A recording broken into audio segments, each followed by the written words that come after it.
second while I make sure all the technology is coming together. Okay.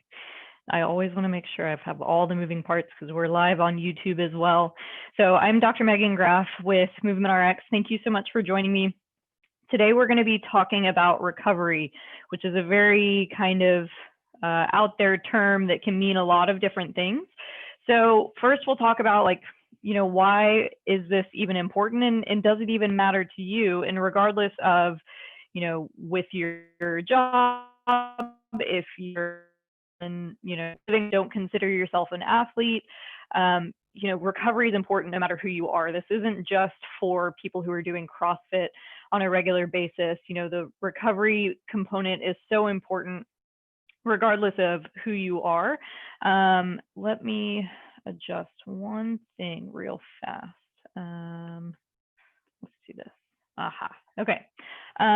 So with recovery, if you on a regular basis have issues with struggling to get out of bed in the morning, you just feel like you are dragging butt on a day-to-day basis. If you are working out regularly, if you feel like you're not recovering from those workouts, then you feel completely wiped out after those workouts. The next morning, you maybe feel beat up, and then you just have no motivation for your next workout. Like, all of those are signs that you're maybe not recovering well. It's not just, oh, I'm working hard in my workouts. This is, this is a part of what it is to work out hard. No, like, if you're recovering properly after your workouts, and if you're recovering properly in life, and we'll talk about what goes into that, even if you're not doing hard workouts on a regular basis, you should feel energized in the morning, and you should feel energized from your workouts and before your workouts. So if you feel like at any point in your day, like you're consistently dragging and you're not recovering, it is an issue. A lot of times we don't think about if you're feeling really, really tired in the morning and not motivated to get out of bed, like, that's a sign that, something maybe needs to change, because it can possibly set you up for injury in your workouts and just all kinds of other health issues if you continue to ignore the warning signs that your body is trying to give you of, maybe something's not right. So if any of those things apply to you, you're in the right place. So thank you for joining me. First we want to talk about why is recovery so important. So we kind of talk a little bit about the signs of what to be looking out for, of, that lack of motivation, just feeling really tired in the mornings, and tired throughout your workouts.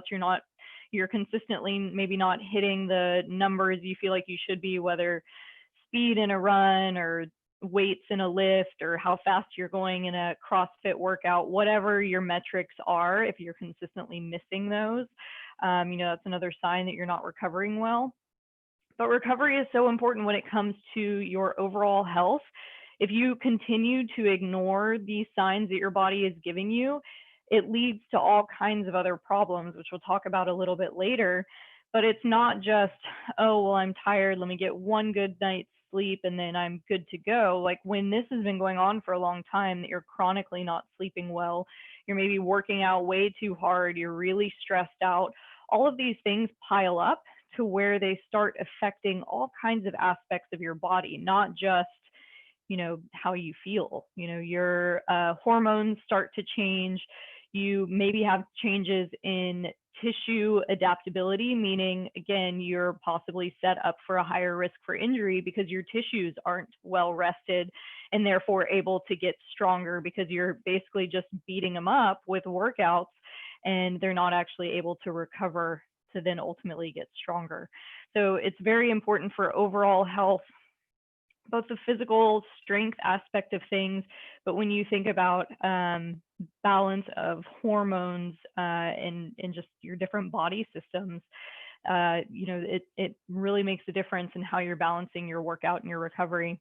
Ultimately, if you're recovering well, your performance is going to be better. It's not, more is not always better. We always think, if I lift heavier, if I run faster and I do faster runs more regularly, or I do these harder workouts, I'm going to get stronger faster, or I'm going to improve.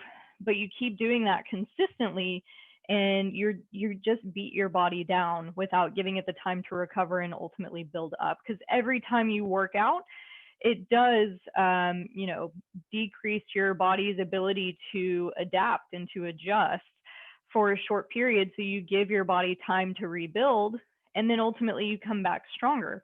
But the problem is we just keep beating ourselves down, and so we never get that uphill curve back in performance. So it may feel like a waste of time, or it's unproductive to be resting when you feel like I need to be working, I need to be pushing, especially if workouts are maybe what you feel like are your stress reliever, and we'll kind of talk about balancing those. But ultimately, you need to give your body that time to rest, because you're going to come back stronger rather than just continually going hard.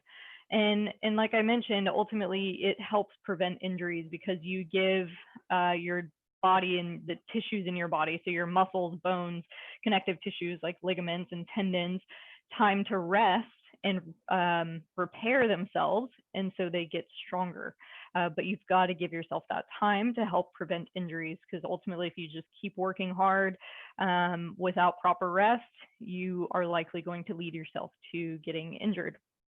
So the key element in your recovery, and I like to think it's the easiest thing possible that's going to maximize your performance, your overall health, helping with injury prevention, there's one thing. It's normally I don't have a magic bullet when it comes to these things, but in this case, there really kind of is, and it's sleep, which I know sounds way easier said than done, because we have all these other life things going on. But at the end of the day, if you're getting good sleep, your body, that's your body's time to recover and regenerate. There's a couple components of sleep that are really important for mental recovery day to day. So how you feel mental sharpness wise on a day-to-day basis.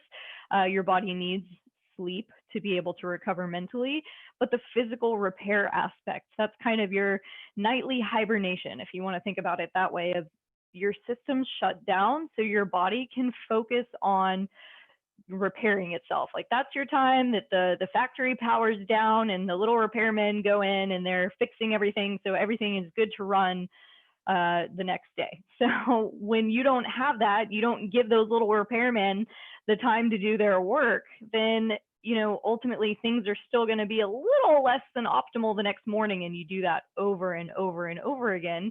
And as you can imagine, in this factory analogy, things are going to start to fall apart and go haywire if those little repairmen don't have the time to do their job overnight. So I'm not going to say, okay, webinar over, that's it, just sleep more, but that is a huge piece of it. So, if there's one takeaway from this of things to prioritize or something to change or see, kind of score yourself on how you're doing or being mindful of, is seeing how you're sleeping. How many hours are you actually getting? Adults generally need a minimum of 7 hours of sleep, but usually more like 8 to 9, especially if you are working out hard or you have a physically demanding job. Those are, or even with mentally stressful or mentally challenging work, all of these things cue you into, my body needs time and my mind needs time to recover. So overnight is when that happens. So, give yourself a goal of, rather than I need to do this complete overhaul of my life, if you're only sleeping 4 or 5 hours a night, try to prioritize, I'm going to pick one night this week where I feel like I can really make this happen. I'm going to be intentional about going to bed early because I know I need to be up at this time. So that means to get, or at least try to get 9 hours of sleep, I need to be in bed by this time. And to help make that happen, that means no devices in bed. So if you're usually on your laptop, iPad, phone, while you're in bed, one, we tend to find ourselves scrolling for an endless amount of time. And before you know it, it's 2 in the morning. Or if you have the TV on, things like that, try to keep electronics off or out of the bedroom. So that way, you're able to wind down and go to sleep. If you feel like you need something, maybe read a book, pick some stretches or mobility exercises to do, or just doing like a deep breathing exercise while you're in bed, focusing on your breath, taking 4-second inhale, 4-second exhale, really focusing on your breath to help calm the mind and the body down, to help unwind before bed and taking away electronics. So try to set an intention of at least one night a week making that happen and see how you feel. Like I said, if you've been chronically sleep deprived, obviously it's going to take more than just one night to undo all the changes that have happened in your body. But, you know, try to decrease the barriers to make it happen. You know, if it can be very overwhelming of, well, I have all these different things to do and kids, and you know they have all these. I mean, maybe not so much now during quarantine, but that is something that I would commonly hear of, like, well, my kid has soccer practice and this other kid has band practice, and you know then we have to come home and do homework, and then I need to spend time with my spouse. So before I know it, it's, you know, midnight and I have to be up at 5 a.m. So find ways to restructure your day that you can make sleep your priority. So that's number one, easiest answer of what you need to do with recovery. There's a lot more to it of measuring, you know, maybe you are a person that 7 hours is actually a lot for you and 7 hours is sufficient, but how do you know? So some of the things that you can measure to see how your body is recovering and if you're sleeping enough is measuring your resting heart rate. So measuring this first thing in the morning before you get out of bed, so that way you have that consistent input. You know, if you were to measure your resting heart rate, but you know, one day you do it at lunchtime and another day you do it in the evening, and you've had caffeine and you've had all these stimulations in the day and work was really stressful, like all of that's going to affect your heart rate. So test it before, you know, as soon as your alarm goes off. You know, if you happen to have a little fitness tracker that can give you resting heart rate, great. Or just do the nice old school, feeling it at your radial artery or feeling it here, measuring the beats. You can measure out 10 seconds and multiply by 6, or watch your watch for 15 seconds and then multiply by 4 to get your resting heart rate. And keep a little notepad by your bed to log that in the morning. So that way you're able to rest it to measure it regularly over time. So you will need to get a baseline for this. Obviously, looking at your resting heart rate one day isn't going to give you much information. Pretty consistently, like for a week, you can get an idea of what your resting heart rate is and what's maybe a little bit higher and what's a little bit lower. So then you can start seeing the changes and how that correlates to your workouts. So I know for me, a lot of times if I do a really hard run or a long run, the next morning my resting heart rate is typically elevated. So that's kind of my indication of, okay, today I do need to take it easy. And this is after I've been measuring it for a while, so I know what my baseline is. I know kind of where my good, well-rested resting heart rate number is. And so if it is continually like 3-4 days in a row, each day getting a little higher and a little higher, then that's my cue to, okay, I need to back off in my workouts a little bit. Maybe I just, for this week, even though my training plan says to do X, Y, Z, I need to listen to my body for whatever reason. Maybe I'm stressed at work. Maybe, you know, I'm not sleeping well because my husband's on night shift, like whatever. You know, however you have other things going on in your life that are also affecting your recovery, you need to take that into account. So with your measuring your resting heart rate, like I said, keep a little log by your bed so that way you can kind of see those changes over time. And the other thing that's a little more technical to measure, that maybe you have the tools to be able to do that, or it's something if you really want to be a little more nitpicky about focusing on your recovery, measuring your HRV or heart rate variability. Those are things that are thrown around that maybe some people are familiar with or have heard of, but don't really know what it's about. So a couple different ways. Well, let's talk about what it is first, and then we'll talk about different ways that you can be measuring your HRV. So heart rate variability, in simple terms, is just the difference in timing of beats. So if my heart rate is 60 beats per second, or sorry, 60 beats per minute, then, it's not that my heart beats one time each second. It's actually, one beat might be 59 seconds and the next one is 61-second difference and then 48-second difference. And so there's actually variability between each beat within that minute. So heart rate variability is a good indication of the balance between your sympathetic and parasympathetic nervous system. So those two systems are your fight or flight is your sympathetic nervous system. So it's, kind of your stress part of your nervous system. And the parasympathetic nervous system is your rest and digest, or that kind of down regulation piece. So typically, especially in today's society, we tend to live in very high stress states.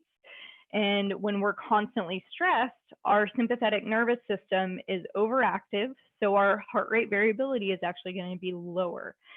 So having a higher heart rate variability is a good thing, because that means generally your resting heart rate usually is a little bit lower when your heart rate variability is higher.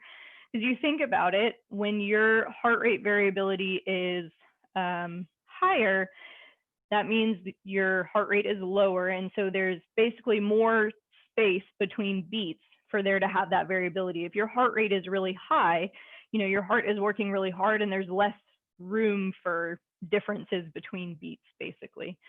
So resting heart rate and higher, so you can think of it this way, lower resting heart rate and higher heart rate variability are associated with good recovery or higher parasympathetic activity of your nervous system, meaning your body is able to rest and recover.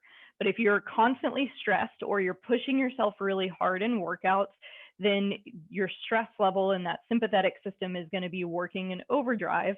So that's going to be reflected in these metrics of your resting heart rate is generally going to be sitting a little bit higher, and your heart rate variability, or those differences between beats, is going to be lower. So heart rate variability, again, is a little bit more technical. That's not something you can figure out by just testing your heart rate. If you can, props to you. Tell me how you do that. Because usually it's in like microseconds. So it's a very, very, very small difference. But there are different wearable devices that can measure that and track that for you. So a couple different things when I first was learning about this and wanted to track it and see what my numbers were like. The most common thing that you'll see or hear about is using an actual like heart rate chest strap. So one that has like a little basically button that attaches to a strap that you put around your chest, and it directly measures your heart rate through the electrical impulses there. So what I would do when I was using that is keeping that next to my bed, and I would put that on in the morning, because same as with resting heart rate, this is something that you want to measure first thing in the morning, and it'll measure it depending on the device that you have. There was an app that I was using called HRV for training, and it was a great app because it gave me all kinds of breakdowns of different metrics, and it would track it over time and tell me how, like if I drank alcohol the night before, how it was affecting that. So that was what I first used with that. And having the chest strap is fine, but I found that really inconvenient, especially because that's also the chest strap that I would then use in my run training. So I didn't want to keep a sweaty, gross chest strap to then put on first thing in the morning to measure that. So more recently, I've started using a Whoop device. So it's this little fitness tracker that really just, it measures your heart rate throughout the day and your breathing rate. And it can tell that through the PPG light system that it uses. So it has a little flashing green light underneath.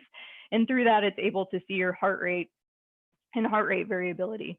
So I have seen that when I compare it to my chest strap, when it comes to actually working out, it's not as accurate, but it has been really helpful in tracking over time the my resting heart rate in the mornings, as well as heart rate variability.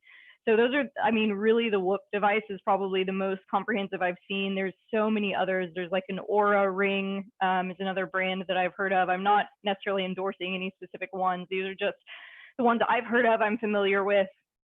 I use this one myself, obviously. So with these different devices, whatever you find, look into it, see reviews. If they have research, look at the research they have on their website and just other reviews of, have people found that it's accurate and helpful in measuring these things. So, if you want to get a little more nerdy and technical about kind of seeing where your body is recovering, I would say get a device that helps you measure HRV, the heart rate variability.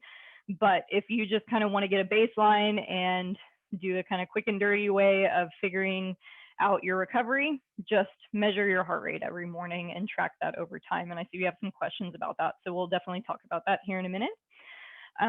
So when it comes to why these things are important, ultimately, if you keep ignoring the fact that your body is not properly recovering, it can lead to systemic inflammation, changes in your nervous system, meaning like, okay, maybe you don't, after a workout, say you're doing strength training, you don't feel sore in your muscles, so you think like, oh, I'm recovered, but maybe you just kind of more like mentally feel tired, kind of feel like you're dragging, and then you go to try to lift weights and your body is just not performing the way that you think it should. So you're not sore, but you try to move weight and it feels like, you're trying to push over a brick wall and it's just not happening.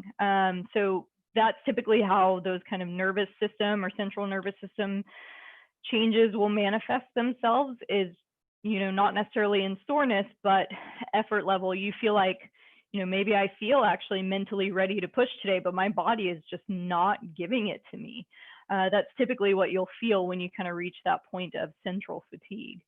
Obviously, you'll have mood changes, so depressed mood, depending on, how far into possibly overtraining you are. You may even have more of a irritable mood rather than just, I'm fatigued, I'm dragging, I'm depressed. But if it goes on long enough, you'll have those mood changes associated with lack of recovery as well. And again, that's not a part of life. It's not a part of life to be grumpy and dragging. Like, this is not normal. When you're working hard and allowing yourself to rest, you should be energized. You should feel good. Sleeping well is a huge part of that. And again, you may start to have hormonal changes that are going to be affecting your GI system. So you might start to have digestive problems. Like, all of it plays into each other. So, number one, what is it? Sleep. So sleeping well is your biggest ticket, but to make sure that you are not only adequately sleeping, but allowing yourself to recover from workout to workout. So if you are maybe going hard every day in your workouts and not giving your body more of an active recovery day or a true rest day from working out, you could be sleeping 9-10 hours a night and you're like, I'm getting good sleep, so why do I still feel like I'm dragging?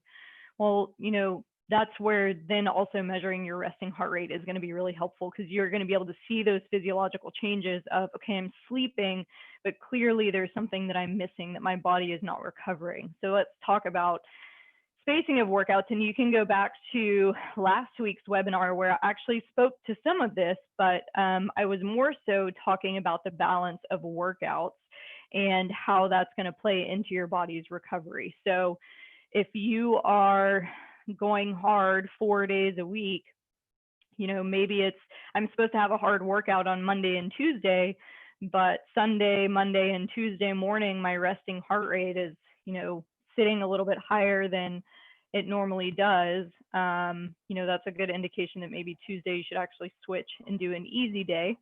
And then maybe your body will be a little better recovered and you'll see that reflected in your numbers to be able to go a little bit harder on Wednesday. So playing around with the degree of difficulty of your workouts is going to be really important for your recovery as well. So the kind of easy way to do that is, measuring your RPE, or rate of perceived exertion. So the easy way to do that, there's kind of a random scale that if you're not familiar with it, it's kind of complicated. I like to use a modified version of basically 1 to 10. How hard is it? 1 is I'm sitting on the couch. 10 is I am running for my life from a bear. Difficult. So, rating your workouts on that level and seeing how hard does this feel is one way to see, how am I how should I be challenging myself here? And if you're following a workout program that, say you're supposed to go for a run at an 8:30 pace, and that's usually a pretty easy pace, you can kind of associate that with, okay, so if this is an easy run, my RPE should be like 4 to 5. Okay, well, I'm running my 8:30 pace, but it feels like a 7 to 8. That's a good indication that you then need to back off and actually slow down from what your schedule says. Or, and when it comes to strength training, maybe you need to lower the weight that you're using or slow it down in a CrossFit workout, whatever it might be. And so kind of using that, a little bit of planning ahead of, okay, how hard do I think this workout should be? And if you feel like you're not hitting that, and it's way harder than what you expected it to be, then you should back off. That's another nice way to kind of tell, when you're actually in the moment in your workout, if you need to scale back because your body is not recovered. So just being in tune with how your body is actually feeling and responding is a big piece of it. This mindful component that we tend to ignore. So other things to think about, obviously, overall stress, kind of life and workout balance, and that comes down to work, life, and workout balance, all the things that make you a human and compose your day, all add into how your body is recovering. So I've had people come see me, as a patient that's, they started developing neck pain, and they're like, I can't think of anything in my training and my workouts that changed. I can't figure out why I got this injury. Well, after digging, come to find out her cat died.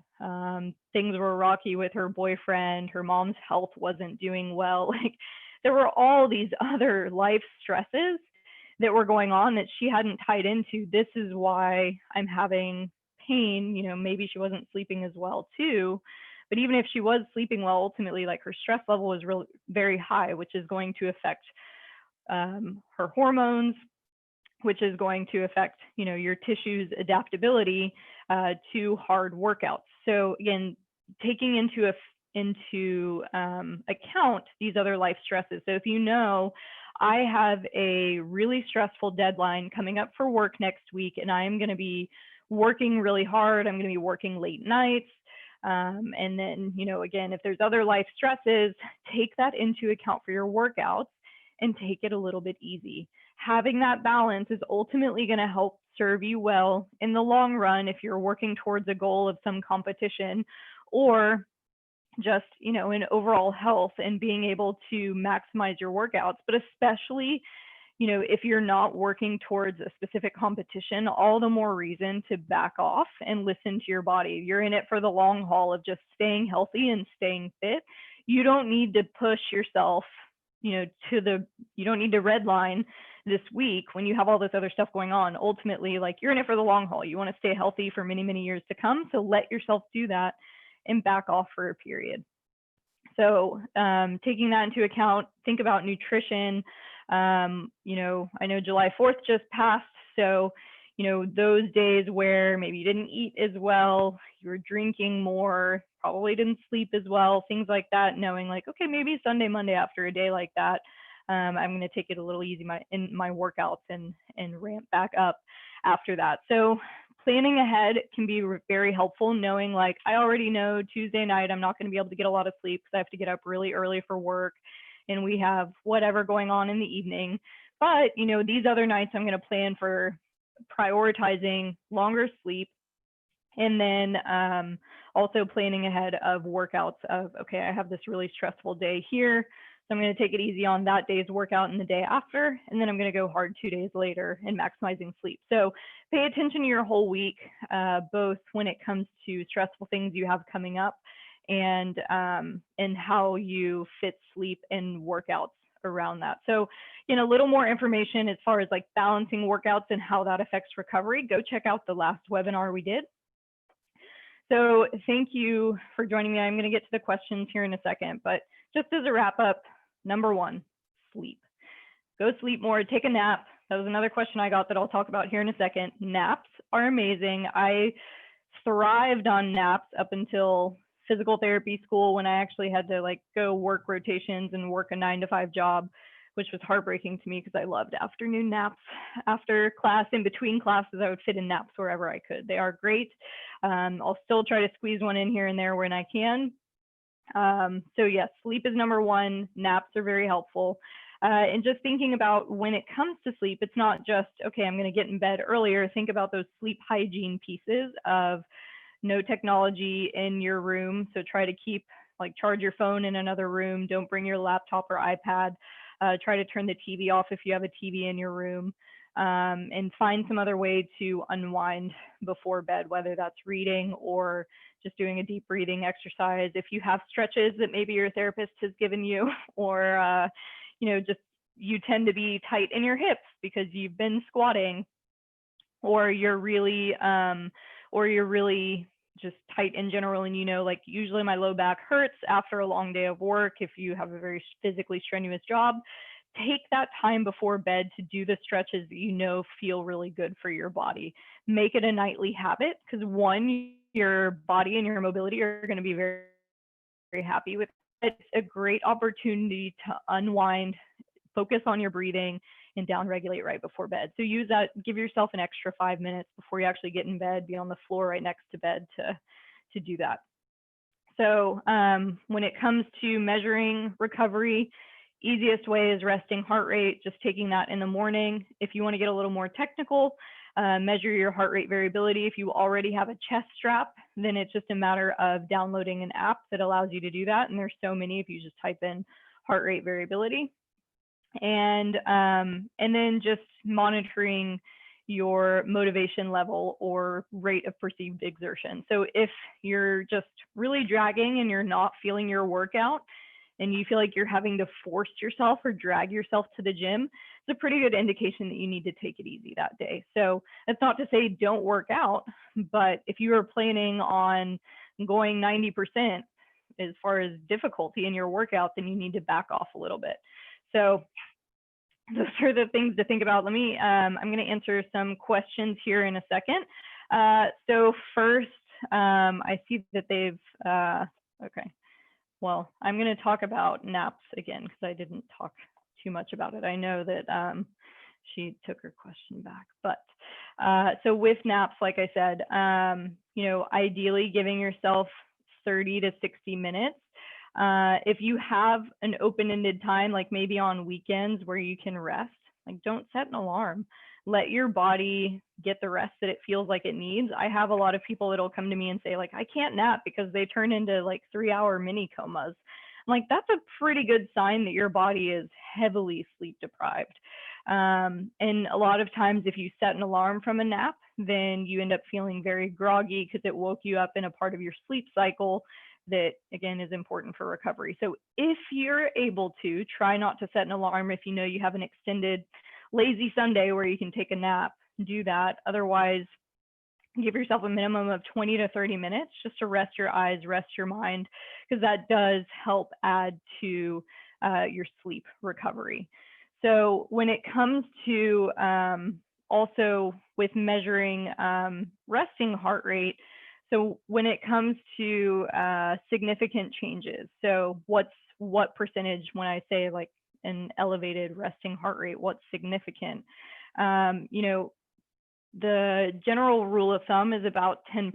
So if your normal resting heart rate is about 60, then if it's sitting at like 65, 67, or getting up around there, that's a pretty good indication that you're getting to that overtraining state. So the challenge is, if you start measuring this and you're already kind of in that state of overtraining, then you're going to get kind of an artificial number. That's why it's helpful to track this over time, because maybe there's a stint of 3 or 4 days where you don't work out as hard, and so your resting heart rate does actually come back down.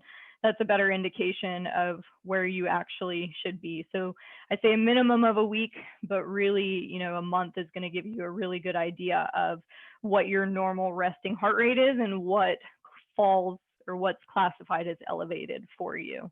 So yeah, it's an easy way to measure, and I highly recommend it of whenever you wake up in the morning. And I know sometimes that's going to be different times on different days, but just consistently before you get out of bed. So take naps. I think that was the main question. If you guys have any other questions, feel free to submit them in the Q&A or in the chat in Zoom. And if you're watching on YouTube, I do have the chat up, so feel free to submit questions on YouTube. I'm going to leave it up for a couple more minutes, and if any other questions come in, I will go ahead and answer those. But thank you so much for joining me. So another question real quick about supplements that are helpful. So nutrition recommendations are, that's a whole other animal, and actually we can bring on our nutrition therapist that works with us to talk about actually nutrition and sleep specifically, which I think would be great because, like I said, that's a topic in and of itself. But in general, like, quick and easy answer is try to minimize processed foods. So if you find that you're eating a lot of boxed foods, highly processed foods, those things are not going to help because ultimately they tend to be very high in sugar, which is going to affect your sleep, and it messes with your hormone levels. So in general, try to eat whole foods. For every meal, try to think about a veggie, a high quality carb, so like quinoa, lentils, beans, and then some protein. So try to create that for every single meal that you have, a protein, high quality carb, and a veggie, which yes, is still generally a carb, but that's where you're going to get more of your vitamins and minerals. And obviously for breakfast, that can be more like fruit in the morning. And then for the other two meals, do some veggie. So quick and easy answer is whole foods, well balanced, is really going to help. And that's also going to help with energy levels, because if you're eating a lot of highly processed sugary foods, that's where you're going to get these like big spurts of energy that are very short-lived, and then you're going to crash. And so having that is not helpful, especially if you eat that highly processed food for dinner very close to bed, then you're going to be ramped up and it's going to be hard to fall asleep. So in general, if you have that balance of whole foods, then your body is able to regulate a little better, because that's what it's made to digest. It is not made to digest all of these highly processed chemical foods. So that's that. When it comes to supplements, honestly, everybody's a little bit different.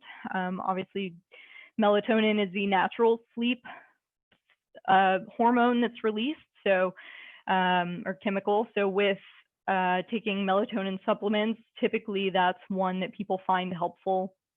That doesn't leave them feeling groggy, but it helps them get to sleep and maybe even stay asleep, or if they wake up, it's easier to fall asleep again. So melatonin and dosage is going to be different for everybody. I know some people who do really well with just 5 milligrams, other people who need 10 to 12 milligrams. I would say when it comes to when it comes to supplements, getting with a dietitian or a nutrition coach can be helpful to really find the right balance for you. But I know with melatonin, that can be helpful. A magnesium supplement can sometimes be helpful for people as well.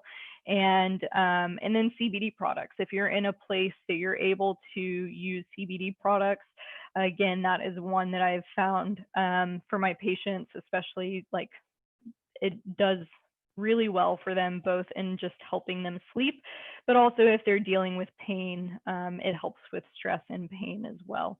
So those are three that, I would say for my own experience, as well as for patients, that I have found are the most helpful. But that's where I would say really if this is something you want to learn more about, one, definitely want to bring on Nikki, who I believe we've had before, talk nutrition and specifically how it is important with sleep and recovery.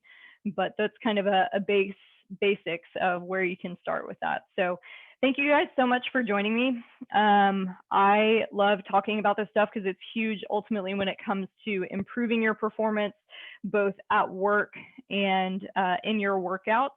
And it's so important, and this is the biggest neglected piece of our training, because we think I need to be working hard to be getting better, and we don't think about the piece of, what I need to be doing to, in that downtime that's ultimately going to help me improve. So be sure to check out our digital health platform at movement-rx.com. Our new website is live. It looks awesome.